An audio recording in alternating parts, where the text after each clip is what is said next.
Is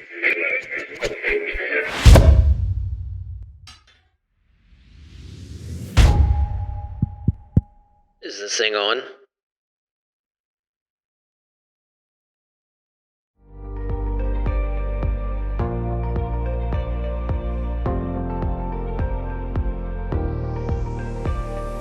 Hey everybody, welcome back to another episode of the Summits Podcast.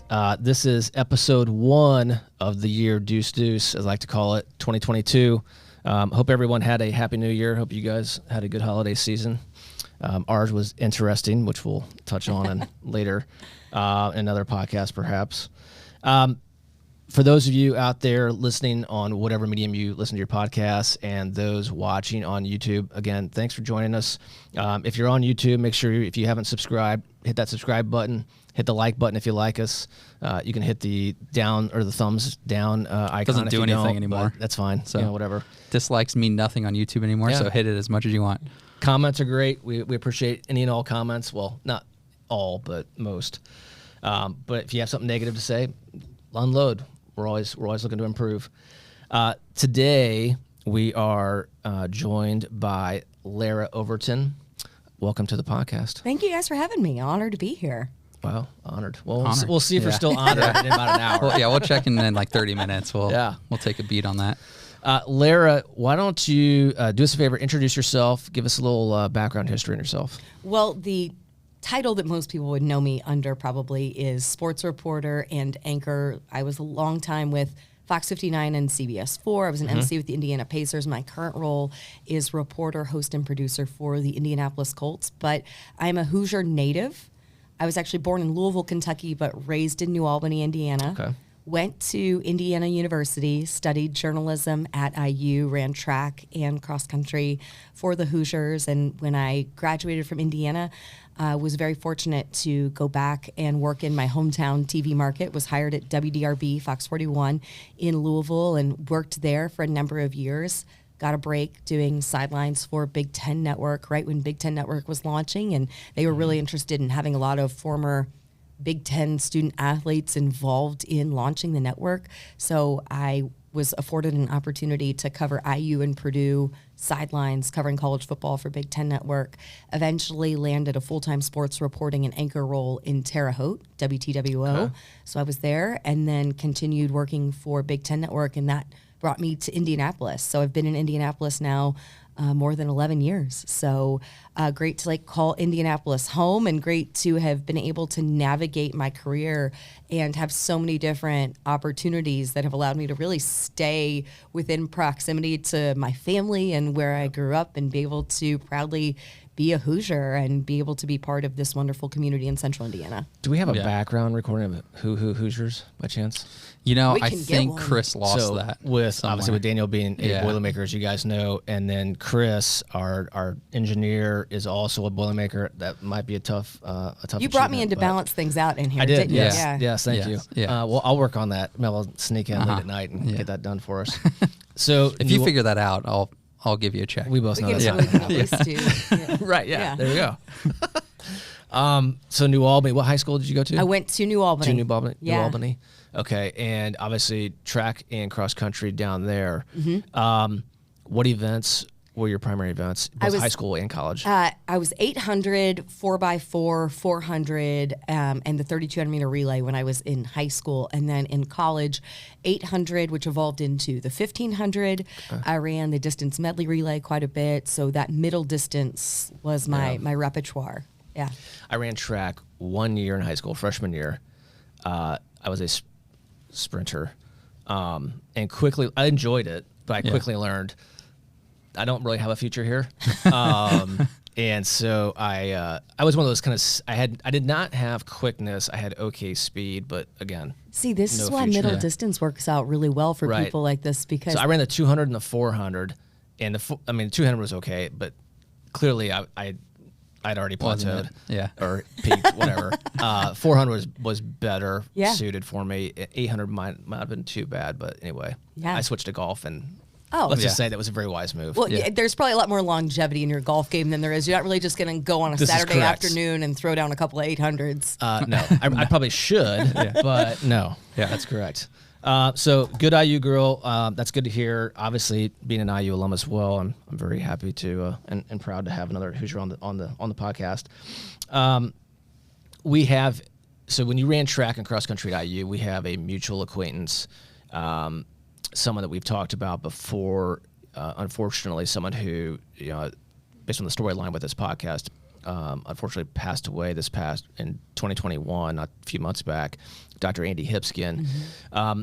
What was Andy's role? How did you know him when you were a student athlete there? Well, he was one of the doctors within the athletics department, within the medical team of IU athletics, but he had such a tie to the track program because he was a former track athlete, I believe 400 hurdles, which is one of the most grueling events in track and field. So it tells you a lot about someone's, tenaciousness when they're able to compete in the 400 hurdles for sure. When it was indoor season, was it still 400? Was it 300 hurdles? So it's the track itself was a little bit smaller. So 300 hurdles is more of like a high school event. Outdoors was a 400 hurdles. There's only short hurdles indoors. It's the 60 hurdles indoors. Okay. So most often, if you're a 400 hurdler outdoors, you would do something along the lines of flat 400s indoors, or maybe even bump up to like a 600 because you obviously have the endurance. Run some 4x4s, maybe run the 400 leg on a DMR. But yeah, it's kind of hard to translate that particular event over indoors. I'm mistaken. For some reason, I thought he ran some sort of hurdle event only indoor, and it would have been, I think, sub 400. But I'm mistaken. Anyway, he won the Big Ten championship because it's a separate championship for indoor season. There is a separate championship indoors. He was. Is either the team championship or he actually won his individual event Big Ten championship. Because I remember seeing his ring. So I was like, and the events, hey, dude, I'm going to borrow your ring. Yeah. Well, and of course, kind of, they change events. They evolve the events from time to time. So maybe what the event was when he competed too may have not been, because he was a bit before my time at Indiana as an athlete. What are you saying? I'm saying he was a team doctor when I got there. So obviously he had to be a few years removed. He'd already gone through medical school and done his residency and all of that. That's probably bullshit. So, she's saying that because you're old. Yeah. Not at all. I don't know. You teed that one up pretty easily for her. So yeah, thanks. That's okay. I got your back. I can handle it. Somebody's got to be the dad of this crew. Yeah. I'm not that old. Yes, I am. So in pre-episode conversation, you mentioned ESPN because we're talking about what you're doing now. And you said, well, you were on ESPN at 17. So tell us about that one. Yeah. That's intriguing because I mean, as old as I am, yes, TV was around. Yes, ESPN was around. And I remember watching, maybe not necessarily that episode or that series, but I probably did, but also the precursor to that. Yeah. Was it black and white, though, when you were... No? Yes? I think that was a yes. We can edit now, can't we? Right. Yeah. A lot of people ask, is this what you always wanted to do? I think people are very interested because it is. I'm so fortunate to have what is such an interesting career. It's such a privilege to work in sports and work in media, and people are interested to learn like your journey in getting there. And so when people say, did you always want to work in sports? Definitively yes. Did you always want to work in media? Did you always want to work in TV? Definitively yes.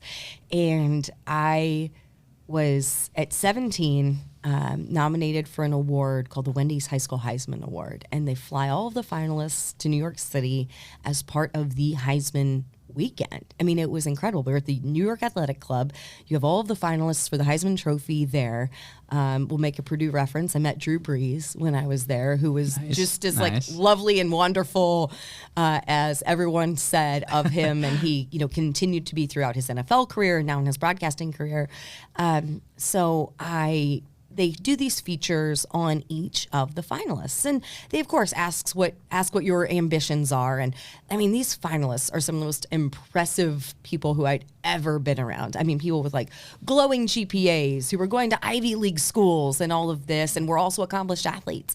And I'm sitting around doing this interview, and it's like a shoot your shot moment where they're like, what do you want to do? I said, I want to be a sports broadcaster. I want to be a sports reporter. And they're like, all right then. So we get to this ceremony, and so I'm part of the broadcast for that, and so they're running the feature, and they hand me the microphone and they're like, here you go, here's your opportunity. So they let me like toss it to a break, which was so wonderful. And like, I mean, that's like the biggest moment when you're able to do that. So the amount of appreciation I have for the producers who were able, like, all right, we're going to put this broadcast in the hands of a 17-year-old right now. Like, you know, and so I got a bit of a taste of it there. And along that process, I was also introduced to Stacey Pates. She was hosting Scholastic Sports America at that time.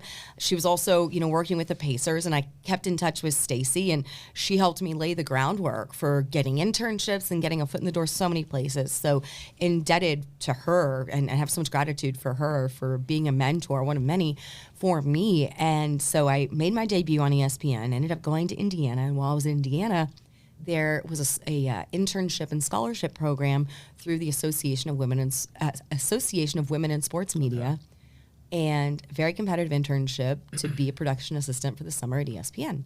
So I applied for that, and I had one of our counselors at Indiana in the journalism school who was like, okay, that's great. You want to apply for that. What's your backup plan, though? Because that's a really competitive program to get that internship. Thanks for Thanks for the vote of confidence there. Right. Yeah. I mean, Good it's job. also like being realistic, I guess. So, I guess. too, keeps you grounded, keeps you humble. Well, I ended up getting it. Fred Brown, who was one of the coordinators at ESPN, hired me as part of that internship program. So then I went at 21, I go to Bristol, and I get to intern for the summer at ESPN. And Was Sage already there at the time? Sage was not there yet. Sage, I think, was in Baltimore at the time. But again, someone who I'm so fortunate to call a friend and I absolutely adore. And I should have sent in my photo with Sage. That's one I need to drop in. I'll have to send you that one after the fact. We'll fix that in post. She and I were classmates at IU. She's much younger than me, of course, but we were classmates. Adore Sage. And so worked at ESPN with a ton of other people who were either interns or new into the business. Like, I joke that it was like the best summer camp ever because you're working these just absurd hours. You know, it's not a 9 to 5, right? I mean, it's the worldwide leader. You have shows all hours of the day, all hours of the night. So your off days are like a Monday, Tuesday, or maybe a Wednesday, Thursday, depending on the week. But it's great because everyone's on that same schedule. So you're all looking, what's our consecutive day off? Cool. Like, we would go, you know, to Hartford for the night. Like, that was our big night out. Or we would drive, you know, take the train into New York City, or some of us would go to Boston, or one week we went to like Watch Hill, Rhode Island. So it was like totally like work hard, play hard. You were learning absolutely everything about being in the business. And I mean, you're not just doing the menial tasks. You are writing. I mean, I was writing scripts for Stuart Scott that were on SportsCenter and things like this. It was wild, and it was so awesome. And along my path at ESPN, I met John Anderson, one of the pillars of SportsCenter, of course. John, a track guy. Okay. He was a high jumper at Missouri. So we bonded over the shared love of track and field. Well, 2015, John helps get me an opportunity to be part of the ESPN broadcast for the NCAA Track and Field Championships. Oh, perfect. So 15 years after I'd had my debut as a teenager and gotten to toss to break as part of the coverage of the Wendy's High School Heisman, I was actually in the booth calling a track meet, working with John Anderson and Dwight Stones, and so it was this very full circle moment that it's just such a testament to having really wonderful people in my life who had been, you know, willing to help me open doors and help create opportunities for me. So that's one of the beautiful things about this really wild, unpredictable business of sports media is how great the people are along the way. Of your best summer camp ever, how many of your cohorts are still in the business and that that's a great that you like stay in contact with? One of the people who I stay in contact most with is Mike Hall, who's at Big Ten Network. So he had one dream job, which was kind of refresher, this crazy reality show, this competition where they took a bunch of contestants through this program, and the winner became a SportsCenter anchor at the end. Like, that was what you won. It was awesome. And Mike won dream job. So he wasn't an intern, but he was coming in. He was fresh out of Missouri, and he'd won dream job and was going in. And so he was in like the ESPN boot camp, kind of similar to where we were. So Mike, for sure. Thinking of a lot of other people, Quite a few. I would say the majority, even if they weren't interns, they are producers in some capacity, have a ton of different roles. So I would say probably more than half, and still keep in touch with a number of them, especially because so fortunate to be in Indianapolis, which is this first class hosting city. Oftentimes when it's the Big Ten tournament, the Final Four, Super Bowl, the college basketball tournament or college football playoff, people will be like, hey, I'm in town, I'm covering this, or I'm hosting clients for this, and I get to catch up with people pretty often because of being here, which is such a destination for hosting world-class sporting events. Yeah, that's cool. On cue, just to having hosted the national championship. Yeah. I had some friends who had spent some time in Indy. They're Alabama natives and now live back in Alabama. Obviously, huge Alabama fans because I believe both of them went to school there. And so I was messing with them a little bit. They were like, hey, we're going to be in town. I go, what are you being in town for? And they look at me like, it's crazy. I go, oh, you're coming in town for the Georgia game. And needless to say, I got the proper GIF in reply on that one. Oh, yeah, no doubt. I have not said anything to them since the game's been over. Well, I got About the to, game. Yeah. so again, this kind of, wild world and the great fortune that there is among it. My cousins live just outside of Atlanta and are diehard massive Georgia Bulldogs fans. So because of working for the Colts and having obviously Lucas Oil Stadium, I was able to get them tickets and get them to the game, and they got to witness history. I was getting the best selfies of them like freaking out, like tossing the confetti, going wild. So my cousin and his 15-year-old son made the trip. That's cool. Very cool. Yeah, it was great to see them. So that's a good segue into, I guess, what you're doing now. Give us it's not a typical day, but what would you say? Okay, rehash what you're doing now, but tell us what is it about what you do now that you enjoy the most?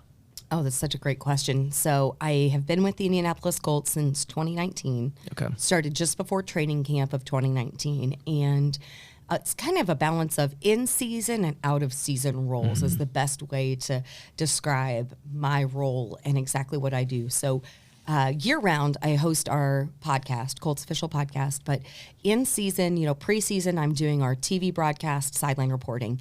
In-season, I do our radio sidelines for our radio coverage, along with Matt Taylor and Rick Venturi. And then I also host our TV show, Colts 360.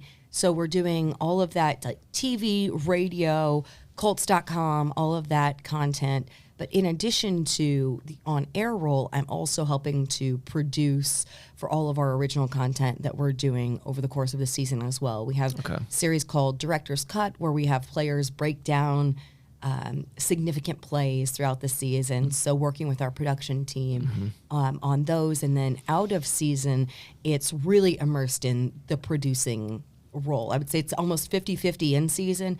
Out of season, it's probably more like 80-20, where it's 80% producing heavy, which I've really come to love that role. So we have our draft series with the next pick, Emmy Award winning with the next pick, in which we follow scouts in the front office along the entire draft process, what it's like to build a roster. We have other series we do, Colts Forever, which is our Colts alumni series.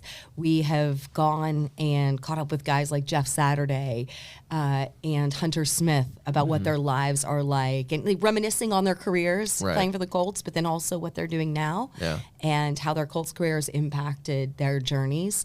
We have Colts Life, where we go to guys in their hometowns. We learn about how they grew up, their families, their stories, and all of that. We have been with Nyheim Hines and Bobby Okereke, been to their hometowns, not with their families, done all of that. So that's what the more off-season role looks like in that capacity. So really just making sure that we're engaging with people who are already Colts fans and what they want to see, and also helping other people who are outside just learn about the organization. Maybe they're NFL fans, maybe they're just fans of a particular player, and then introducing them to more of the behind the scenes of the organization and what it is. Right. Yeah. That's very cool. Bobby Okereke, Eagle Scout, by the way. Okay. Yes, he is. It's a little butt fact for you that you may not know. We interviewed his scout leader about him, and it's as part of the process. No reason why I didn't know it. I haven't seen that. It's a massive accomplishment. Yeah. Well, yes, it is. my own Actually, shameless okay, plug. another fact. Yeah. My college coach, Judy Wilson, her Okay. husband and son are both Eagle Scouts. Well, there you go. Yeah. Small world. So it seems like, I mean, from the Colts, It's kind of like a Navy SEAL, but different. but without all the holding your breath underwater thing. But it seems like, I mean, from the Colts perspective, that's a huge media engine. Is that unique to the Colts, or is that what all NFL teams now are doing these days? It has been an evolution where I would say 5 years ago, you probably didn't see quite what it is now in most teams. And I think that you have seen a lot more teams put high priority on building those production teams, building those media teams within their own organization. So it's great because it creates opportunities within the teams, and it allows the teams to provide different perspectives. You know, it was once that you had to rely on other media outlets to really tell the stories. Yep. Well, now this allows you the opportunity to not only know your own stories better because you're immersed in working in the building every single day, and you're really forming great relationships that allow you to tell the stories even better. But then you're also, I mean, you have an endless platform with things like social media and YouTube and the .com platforms where you're able to, you know, it's not like you have a word limit or a time limit on a TV show. You have just boundless opportunities to be able to do that. So it's an incredible privilege and opportunity to do that. But I would say that this is certainly a trend that we have seen building over the last 5 years. I would say the majority of NFL teams probably have put a priority on building that brand. And, you know, you think about it, of course, teams that are in the large market, teams like Dallas and, you know, both LA organizations have a high priority, and they have really well-built teams. But even your quote-unquote smaller market teams are putting more and more investment in doing this as well. And it's, I mean, for me, there are fewer than 32 of these roles across the NFL. There are teams that have team reporters, but that are a little bit different from my specific role. There are teams that have roles that are nearly identical to mine, but not every organization has one of these opportunities that there is. So. Right. Yeah. I'm going to flip the script a little bit. Yeah. So you said it's all about telling stories, right? That's what we are trying to do, be storytellers. Absolutely. So in that vein, what is your cancer story? I guess that's it. What's your cancer story? I have to preface this by saying I have been so incredibly fortunate that there have been really limited within like my family, limited occurrences of, you know, very severe, you know, cancer stories, you know, that we have been impacted certainly in certain degrees. But the most impactful for me is my very close friend, my former colleague, Lindy Thackston, Fox 59 anchor. We joked for many years that we were work twins because we would do Pacers games. We were in-game MCs together and worked on the Fox 59 morning show. And she came from a sports background and was anchoring. I came from a sports background and I was doing traffic. Yeah. And Lindy was diagnosed with, you know, very advanced colorectal cancer. Yeah. And has been through this battle now going on 2 years. And I have told people, like, and, you know, it's such a, I think a misnomer that it's like, oh, well, she had to have pre-existing condition, or she had family history, or you know, something like this. She had no family history. She had no indication of this. Very healthy. I mean, I've always said, you know, Lindy was my girlfriend who was doing juice cleanses and Pilates before it was trendy. You know, like she is one of, if Lindy, and she'd said this before, well before her cancer diagnosis, like when everyone asks you, okay, if you weren't a TV anchor, what would you be doing? And Lindy's like, oh, I think I'd be like an organic health food chef. And that's totally what she would have been doing is, you know, she would have been probably had some sort of very cool, you know, like garden table or I'm trying to think of a spot on the Monon, Public Greens. Public Greens. Right. You know, that kind of would have been in her repertoire because she's such this like active, mindful, healthy person. So she is such a testament to that no matter who you are. Like, like, cancer is equal opportunity. Like, it will come for you no matter what. And to see, to have it hit so close to home. I mean, it took, like, when Lindy told me, I remember exactly where I was. I was like standing in my kitchen, and I'm like, this doesn't make sense. Like, I was so hurt because I wanted to fight for her. It's like when somebody comes and picks on your friend when you're a kid and somebody's bullying your friend, you just want to shove them or you want to punch them. You want to be able to fight back physically, right? Yeah. And that was like the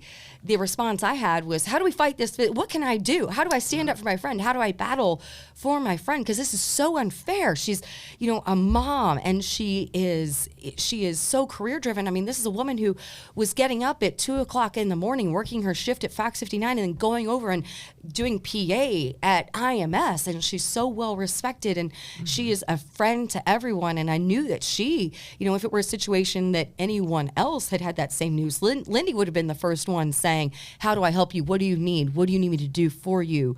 And so I like took it so personally because I felt so helpless that I couldn't do anything more for her in this fight than to let her know, I'm here for you. What do you need? Praying for you, providing anything, dropping off meals, dropping off, books, pajamas to wear when you're cozy, and, all of those type of things to make her, just feel more comfortable when she was going through all of her surgeries and all of her treatments. And she is just like such a warrior, because not only has she gone through this battle and continued to, keep her career and, be a mom and, be a wife. And she's done it all very publicly. Mm-hmm. She has been so candid and let everyone see her scars on her body and, just everything that she has taken on. I mean, the physical, toll that it has taken, going through all of, the weight loss and, the drain on her and how it has taken a toll on her mentally. And she has shown the days where she is sobbing and trying to speak through tears about what this has done to her, and not just to her, but to her family, but continued to still have this unwavering positive outlook, and be so grateful that she is in such great care through it all, and she's had such great support, and she has her beautiful son who is able to lift her spirits when she is going through her darkest, most challenging days. So, I mean, I'm in a situation where we talk about, athletes, and we love to regard athletes as these heroes, right? Like, and they can be, but you aren't deemed a hero just based on what you do on a football field or on a basketball court or what it is. Like, to me, I am so fortunate to get to tell great stories of these guys who have overcome many obstacles and have these wonderful journeys to get to where they are to be successful in the NFL. But when you talk about warriors and you talk about heroes, that woman is my hero. And I am so grateful that she's been in the care of the doctors that she has here in Indianapolis, that I'm able to still text her and she's still here despite how grim her diagnosis was at points, and the fact that the cancer came back and reappeared, and she is still here and she's still fighting and she's still telling the story and using her platform to help others. Mm-hmm. Yeah, very well said. Lindy was a guest of ours about 6-7 months ago, maybe. Yeah. It's early on. Not too far from May of last year. And you hit the nail on the head, 100%. Lindy, we were thinking about you. Very good news recently. Certainly appreciate you being as candid as you are with the public, as Larra said. So we're thinking about you, and we love you, and we'll keep following with you and fighting with you. Kind of a good segue there in terms of you were asking, you like what, and it's an obvious question that a lot of people ask. Certainly, I've had this in my world where people hear the news and like what can I do, and we all know there's only so much they can do. I mean, if we could snap our fingers and make the cancer go away, we certainly would, but that's not exactly an option. you have agreed to join the Ambassador family of the Heroes Foundation, which is a group of individuals, and specifically for our Fit for Heroes event, that are very similar to, call it brand ambassadors for whether it be Lululemon or whatever brand it may be that has that position. I guess I'm going to ask you a question that I think we already know the answer to, but I'm going to ask it anyway. What made you decide? I mean, you probably get asked to do a lot of things. Yeah, that's something I want to do. Well, it's, a passion for, because I do know so many stories like Lindy's. This is the one certainly that impacts me the most. Yeah. But, through my experience with the Indianapolis Colts a couple of years ago, we hosted this event for a kid again, and it's kids who have diagnoses, many of which are cancer related, that they are battling through. And this is at the initiation of Jacoby Brissett. He had the idea to do a Halloween costume fashion show, runway show type of a thing, where all of these kids that were a part of a Kid Again, That's cool. They're involved with the organization, and they were paired with a player, and they dressed up in matching or correlating costumes. And we got to see, it was so wonderful to see guys like Jacoby and Jack Doyle and T.Y. Hilton and Kenny Moore and Anthony Costanzo and Coach Reich dressed up in a dinosaur costume, just so that these kids could have a couple of moments where they were taken away from thinking about all that they've been through, and they got to walk the runway at the Colts complex. They set up this awesome, it was truly like a runway. So they walked down, they played music, they were playing, they were dancing, they got to have the spotlight on them. And that was just another occasion where Jacoby asked me to help host it, just to kind of be a ringleader of the whole thing, and just to help introduce everyone as they came down. Because, we announced them almost as if they're running out of the tunnel with their name and who they are and That's awesome. all of those type of things. And that was just another reminder of having a platform that I do. I'm very grateful to, by nature of being in sports and working in the media.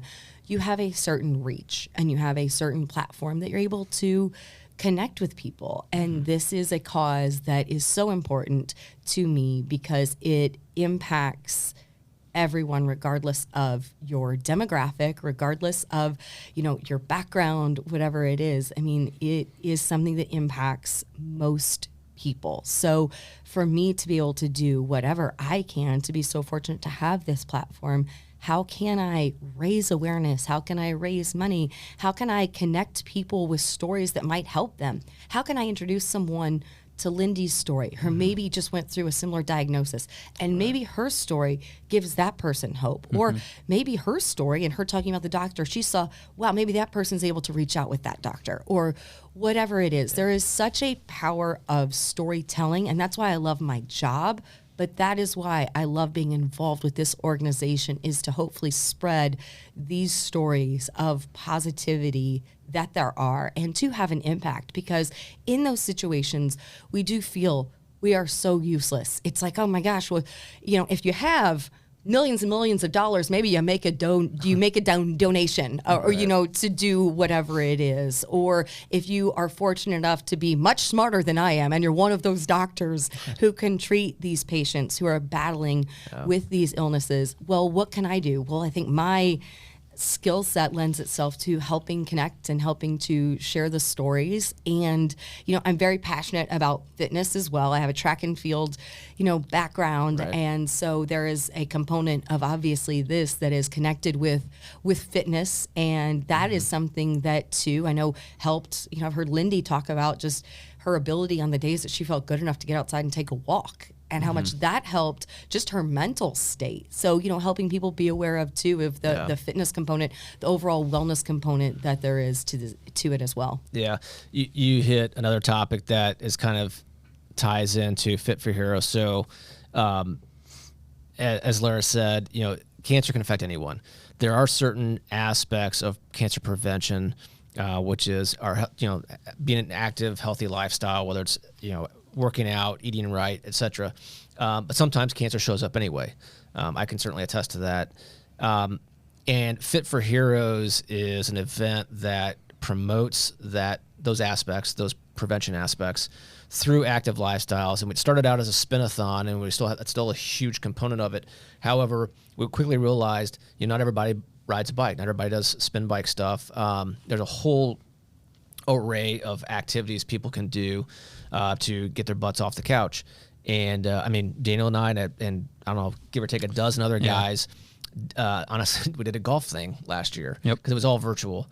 So we said, okay, in the month of March, we're going to play 2,021 golf holes, either actual outside playing on a regular course or virtual in a simulator. And we raised, I don't know, several thousand. I don't know if we hit 10, but we're pretty close if somewhere if we didn't hit it. Yeah.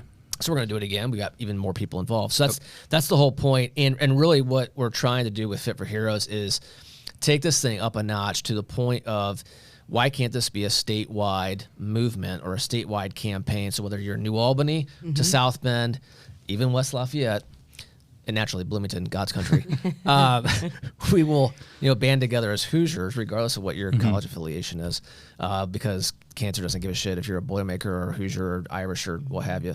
And really get something going here within the state. And we've got three phenomenal, and I'm probably leaving out others, I apologize, but three phenomenal research institutions between Notre Dame, Purdue, and IU that are doing a lot of extensive work to fight cancer. I'm sure they're not the only ones. It could, for all I know, Ball State, Butler, Marion, Evansville. I'm leaving out others, but probably has something going on too. I'm unaware of it. But anyway, this type of an event can really elevate the cancer fighting game in the Hoosier State, and better equip the Heroes Foundation to assist those universities with funding to get some of this really important work done. So thank you for sharing that story. Thank you for being a part of the Ambassador team. Yes. And one thing, when you talk about the fundraising too, I think one of the things that opened my eyes to the impact that these stories can have is I had the fortune to interview Tyler Trent a few times before Tyler passed away and lost his battle with cancer. And my gosh, what a radiant light he was all the way up until the very end. And he continues to be. His legacy continues still to just shine light and give so many people hope and give so many people optimism, and his wonderful, wonderful family and all that they have done to celebrate his memory and continue by those donations and creating the Tyler Trent Foundation. Right. I think that Tyler's story, which was prior to Lindy's diagnosis, that's really where I started to see the power that these individuals can have in their stories and using platforms that they do. Yeah, 100%. I know you already know this. So in my office, I only have one item that has any affiliation with Purdue University whatsoever.